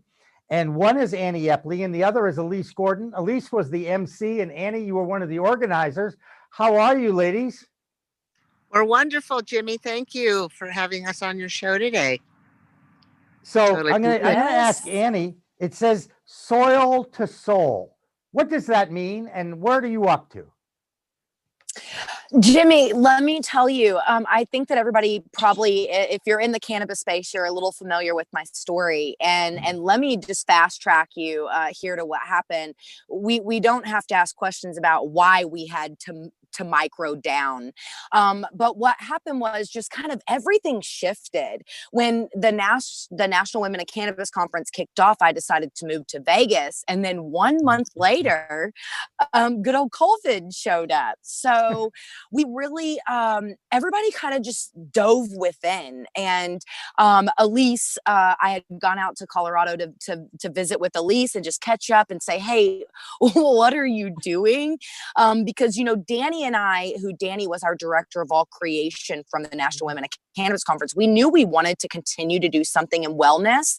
But through the National Women of Cannabis Conference, we noticed that we had jumped ahead a bit.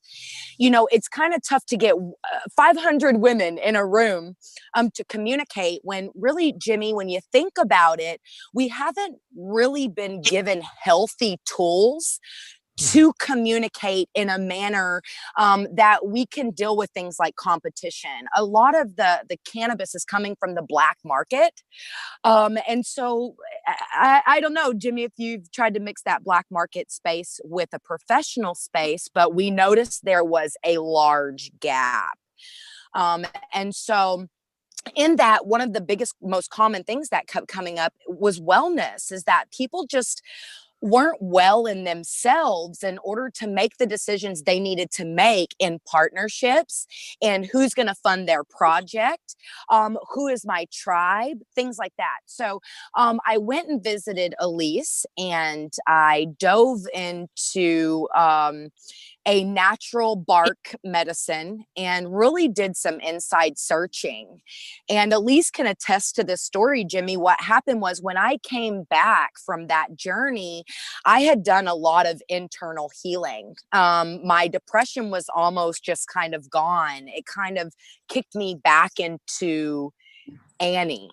And so it was like, holy moly. So what happened whenever I kind of came to was I, for 72 hours, was on the computer, didn't really sleep, didn't eat, didn't really communicate. You could probably ask Elyse because I was in her home for the after portion of that. Wasn't really answering questions, but it was like it flooded out of my brain. The SOP, the structure, everything just came out and onto paper. And so I had told Elyse and Danny, we got together on the phone and I said, is this what we were thinking? And soil to soul was just something that resonated because we feel like we need to begin healing people from the soil to their soul. So beginning with what they eat.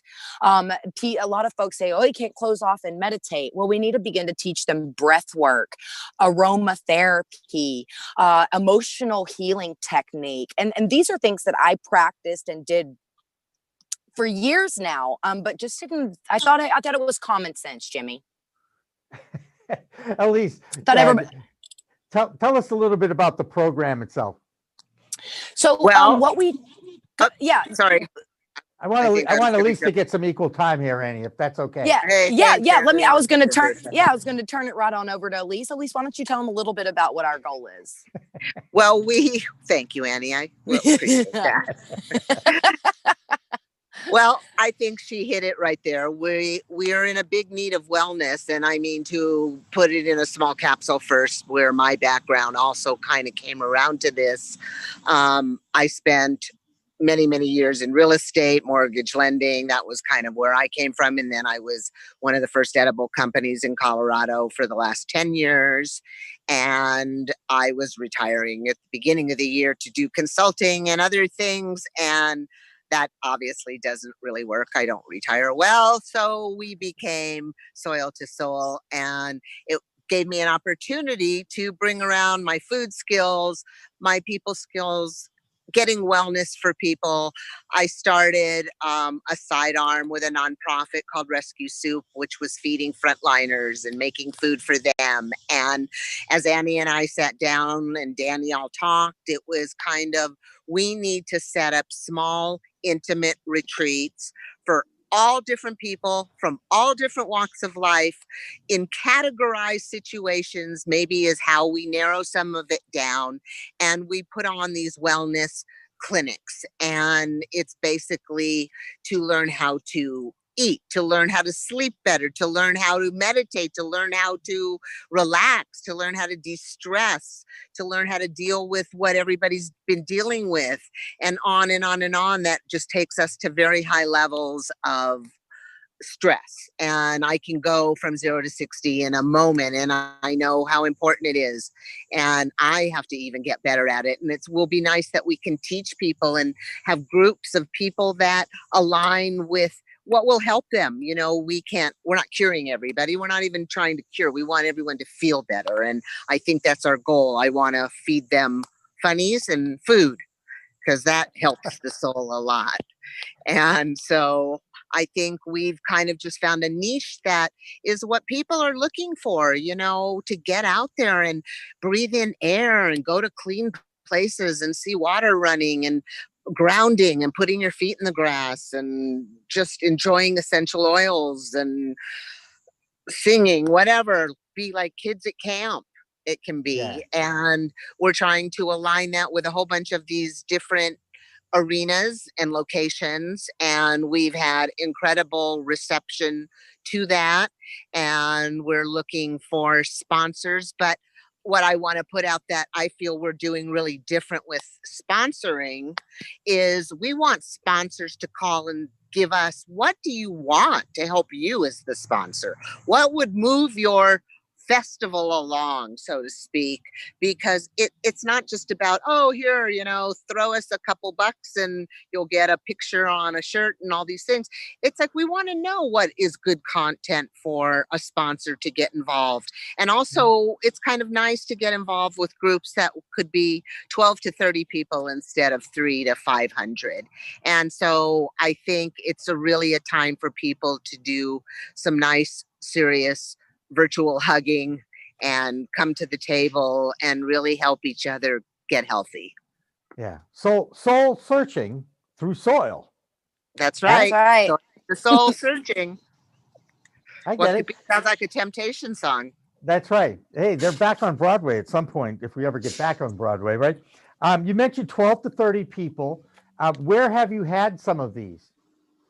Well, unfortunately, due to our friends, the corona, we haven't had them, but we have them all set up now at this point to start up next year and to be completely COVID compliant.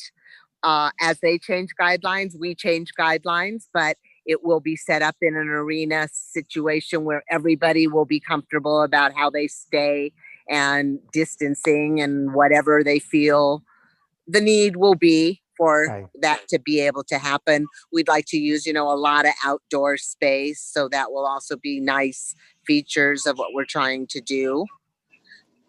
Do you bring in special practitioners, whether it's yoga or intuitive people, energy people? There's lots of different people out there that are all absolutely. Yeah, Jimmy. Absolutely, Jimmy. I'd love to add to what Elyse was saying really quickly. The structure in which we have built Soil to Soul is, let's just, for instance, use the horse rescue in California. The horse rescue in California is the way that it's set up, its original retreat is only set up for 12 people, Jimmy. So basically what our ultimate goal is while we're healing people is to help also rescue these retreats that are having some very difficult times right now, staying alive because of the state to state restrictions. And so to answer your question, Jimmy, about our specialists, yes, absolutely. I am so happy to announce for the first time right now that formulator, a world counselor, she's an aromatherapist, a touch therapist, Shira Adler is actually joining our team as our healer coordinator. So basically we've got breath work. And if you go to our website, Jimmy, we have a section where any healer anywhere around the world can go and fill out the information to become a healer. And of course, it is a paid gig. We want to make sure that we compensate all of the different healers and get out the word of maybe some of the things that we haven't heard of. I mean, Jimmy, have you ever heard of neuro-emotional technology? Oh, neuro-emotional technology, NERT. No, I haven't heard of it. I'm sorry. Jimmy, you had me going there for a second. Yeah, but things like that, Jimmy, to get on a serious note, things like a neuro-emotional technology is extremely important in teaching a human that they can heal themselves through just listening to what their body is saying and incorporating small things like I think they call it like opposite nostril breathing. Plug this nostril, breathe, then breathe out. I mean, it's very, very simple things that we can do on a daily basis to just clear our minds, and allow the rest to follow, Jimmy. So that's what our goal is. That's part of it also, because people don't even walk in the grass anymore. We're on very hard surfaces all the time. We don't take our shoes off to really connect with just the earth properties. And again, with these retreats, being able to utilize different natural healing methods, whether it's through cannabis or through other sources that are out there with psilocybins. I mean, there are tons and tons now of things coming out and studies, and people really want to get back to nature and heal. And we want to kind of be that grounding rod from soil to soul, because that will take that bolt right across the plate. So go ahead, Jimmy. I'm ask sorry. a question. I got to ask this question to both of you. Yeah. And I think, Annie, you know this. I talk about this a lot. Why are women so passionate about the cannabis movement? Yeah, Elyse, let me go first, and then you can take it. I think that my answer has stayed pretty consistent throughout the years with this one, Jimmy, is that women are so close to the cannabis plant. We operate so much like the mother plant and really like Mother Earth, that it's just, we are natural healers. We are natural lovers. We're naturally compassionate. And we just want, like, for me, Annie Epley, the woman Annie Epley, I just want to hug as many people as I can and make as much of a positive impact with as many things that we can that we're given from the earth. And cannabis is one of the things that, caught me out of addiction and carried me through some severe depression. So it's a tool, Jimmy. I think that women see it as a tool. I would like to see us educate our children a lot better on it. But yeah, I think that's it, because we are a lot of Mother Nature. Elyse, I'd love to hear what you have to say on that. Yeah, I think that is the biggest part of it. We are nurturers. We are mothers and daughters, and relate to always scooping up family members and people who are down. And it's been a very interesting, having been in cannabis for 10 years, it was very much could feel the association of it being a woman related industry. And unfortunately, women didn't treat as well as I had hoped that they would, because for the nurturing side that I know that I feel, I want to uplift. I want to help someone who's down. I don't want to keep putting my foot on their throat and telling them they're not worth anything. And I think we guiltily as women have to pull back and get together a little better, because the plant is the woman, and the plant is the female, and the plant is what we're used to doing, nurturing. So I think that's what we want to keep, that whole broad sense, and that's why women are very attracted to it, and the season of growth and how the seasons change, and it becomes very personal, I think, to all of them on that kind of level. So with these wellness retreats that we're trying to do, I think that's part of the healing I'd like to see, is women really understanding we're on the same exact field, and we have to play along together and treat each other better and really extend a hand. There you go. Really interesting. I want to know, if we get this vaccine and if we're able to get it into the public, when do you hope to actually have another in-person retreat in the next 6 months? Well, Jimmy, our website, we've got our first retreat is planned for March, and with or without the vaccine, we're executing. So at this point, we will require attendees to have a negative test within 72 hours, because just as well as I do, Jimmy, with a vaccine, even with the flu vaccine, if we're looking at something that really hasn't been tested, there's going to be a lot of people. This is going to be a controversial situation. So, I think what Elyse had touched on earlier, which I'll touch on again here, is that being COVID compliant and making sure that we adjust our regulations and the way that things will flow at these retreats is of our top priority. So making sure that we have that protocol in place. And Jimmy, when you see, we're being so mindful of COVID, that's why, like with the horse sanctuary, it's 12 women. With the property in Austin, which we'll be doing in March, on the retreat location, it's 8 separate houses. Gotcha. So it gives us a beautiful kind of beautiful corner that we're not putting all these people together. So what can happen, Jimmy, is Sally has a business and she's got 3 women in that business, but the retreat in Austin is open to all sexes. So, let's say, Jimmy, you want to send all your ladies on retreat to get them rejuvenated after 2020. All of your team would go into one house. Their healing would occur in that one house. So that's why we're seeking out properties that can facilitate a mindset. Gotcha. Have you done anything at all online? Have you done any Zoom call, open forums, anything like that? Well, when you say no, we've done some. Go ahead. Go ahead, Elyse. No, I mean, we've done just, podcasts talking about it, but it is a new and fresh idea. I mean, we're trying to figure out what's the right thing to be doing in the circumstances and the cards that everybody's being dealt today. I don't want to stand around and say, just stay in your house. But if they're going to put out guidelines, then I want to be able to be within the guidelines. And when they tell me these are what I can do to make those guidelines work, that's what our plan is. We would never, ever put anyone in an uncomfortable position. And it's up to any individual to decide what works for them. And that's where I go back to, again, not shaming someone because they didn't do this or shaming them because they did that. We are trying to make the world go forward. If this is with us forever, we don't know what this is. And we are trying to make circumstances work for the situation. And who knows, March 1st, they may have plan B themselves that we have to shift to.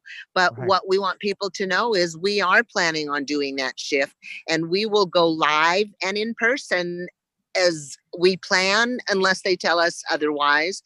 And we look very forward to helping people heal with us, and coming online, checking out our website, and definitely checking out our different levels of sponsorships that will work for them to make it work for everybody, because that's how it's got to work. We have to feed everybody. Right. Yeah, Jimmy, I would love really quickly just to touch on what Elyse said. You know, sponsorships are a huge portion of events. We raised all of our money for the National Women of Cannabis Conference.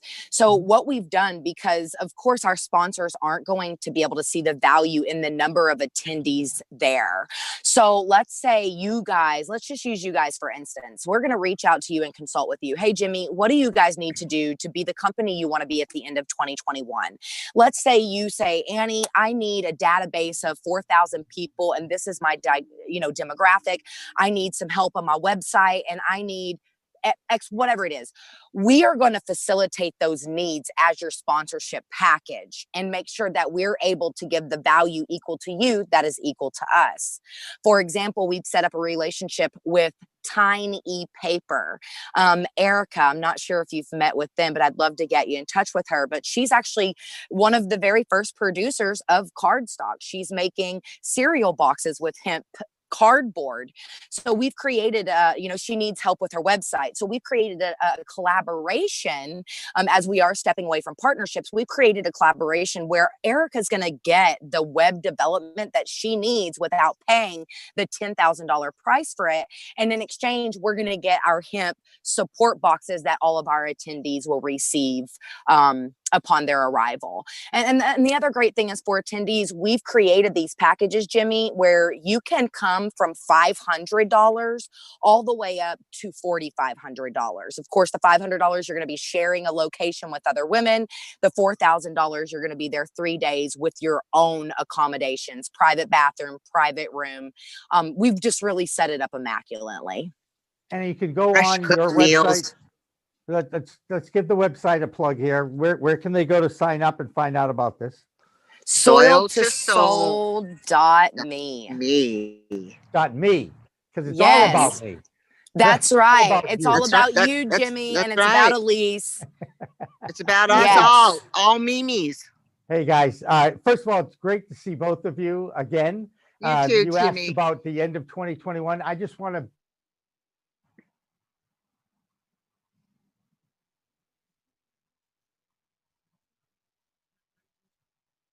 I lost you, Jimmy. Yeah, I went into prayer mode.